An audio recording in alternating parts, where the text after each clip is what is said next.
ಏನಾಯ್ತು ಪ್ರಮೀಳ್ ಅವರೇ, ಇಲ್ಲಿಗೆ ಯಾಕೆ ಕರ್ಕೊಂಡು ಬಂದ್ರಿ? ಯಾಕ ಇದನ್ನ ನೋಡಿ ನಿಮ್ಗೆ ಅರ್ಥ ಆಗುತ್ತೆ.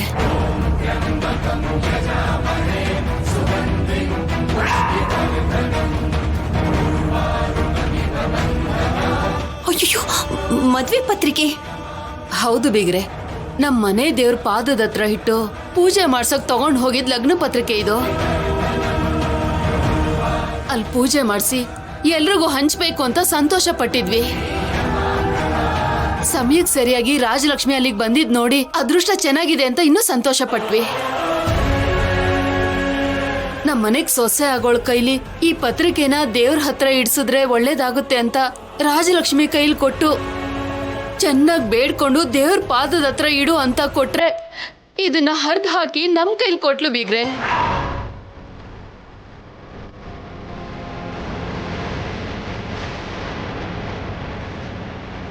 ಏನ್ ಪ್ರಮೀಳ್ ಅವರೇ ನೀವು ಹೇಳ್ತಿರೋದು? ಪತ್ರಿಕೆ ಹರಿದಿದ್ದು ನಮ್ ರಾಜಿನ? ಹೌದು.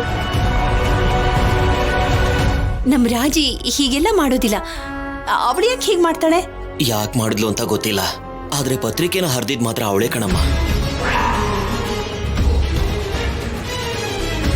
ವಿಚಿತ್ರ ಏನು ಅಂದ್ರೆ ಮದ್ವೆ ಹೆಣ್ಣೆ ಮದ್ವೆ ಪತ್ರಿಕೆನ ಹರ್ದಾಕೋದು ಅಂದ್ರೆ ಏನೋ.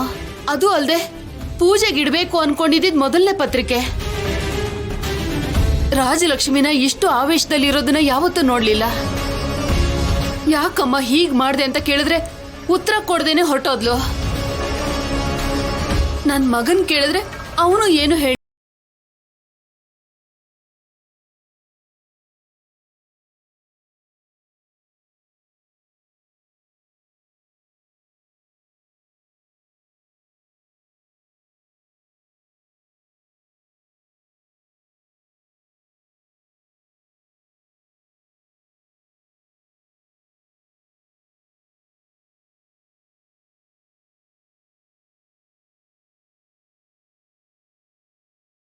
ತಿನಿ